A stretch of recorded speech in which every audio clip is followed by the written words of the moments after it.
আমরা প্রত্যেকেই জীবনে উন্নতি চাই, চাই সফলতা, কিন্তু শত ক্ষমতা থাকা সত্ত্বেও উন্নতির চরম শিখরে ওঠা সকলের পক্ষে সম্ভব হয় না, অথবা উন্নতির শিখরে উঠলেও হয় পতন। কিন্তু কেন?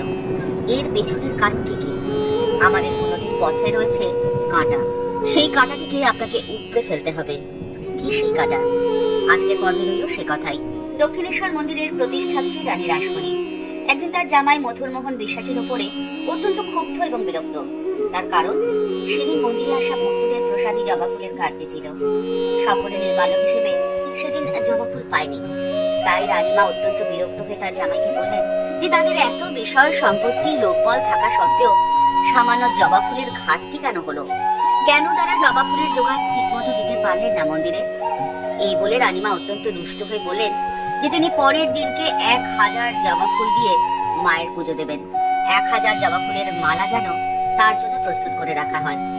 রানীমার আদেশ বলে কথা, এবং রানীমার আদেশ মতোই রানীমার লোকেরা সারা বাজারে ছড়িয়ে পড়লেন জবা ফুলের মালার সন্ধানে। আর ঠাকুর এই কাণ্ড দেখে মিটিমিটি হাসছেন আর বলছেন, রানীমার কত দেমাগ, রানীমা পরাবেন মাকে মালা। মার যদি ইচ্ছে না হয় তাহলে কি জগতের কারোর ক্ষমতা আছে মাকে মালা পরানোর?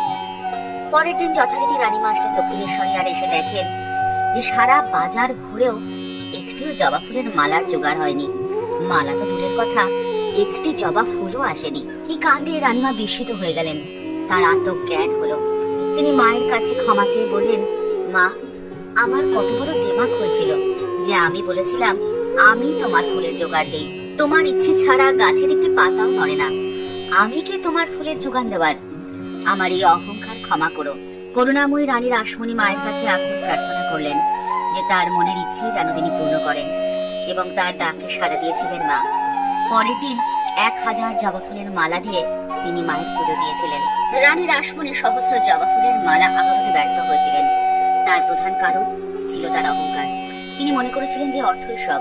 আর ঠিক সেভাবেই আমাদের জীবনের উন্নতির পথের কাঁটাটি হলো আমাদের অহংকার।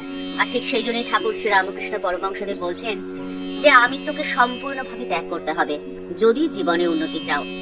সূচের মধ্যে সুতো তখনই পরানো সম্ভব হয় যখন সুতোর মধ্যে এতটুকু আঁশ না থাকে। আঁশ থাকলে সূচ দিয়ে সুতো গলে না। ঠাকুর বলছেন, এতটুকু আসক্তি থাকলে তাকে যে পাওয়া যায় না। তাকে পেতে হলে আসক্তি শূন্য হতে হয়। মন আসক্তি শূন্য হলেই যে তার দর্শন হয় গো। শুদ্ধ মনে যা যা উঠবে সে তারই বাণী। শুদ্ধ মনও যা, শুদ্ধ বুদ্ধিও তা, আবার শুদ্ধ আত্মাও তা। কেননা তিনি বই আর কেউ শুদ্ধ নয়। তাই তো যিনি ঈশ্বর লাভ করেছেন তার কাম ক্রোধাদিত নামমাত্র হয়। যেমন পোড়া দড়ি, দড়ির আকার কিন্তু ফু দিলে উড়ে যায়। ঠিক সেরকম ভাবে আপনি যদি আপনার আমিত্বকে ফু দিয়ে উড়িয়ে দিতে পারেন ঠাকুরের নির্দেশ মেনে, তাহলেই আপনার জীবনের উন্নতি আটকানোর ক্ষমতা কারণ নেই, আপনার শত্রুরও নেই। ঠাকুর মা ও স্বামীজির চরণে প্রণাম জানিয়ে আজকের পর্ব এই পর্যন্তই। দেখা হচ্ছে পরের পর্বে।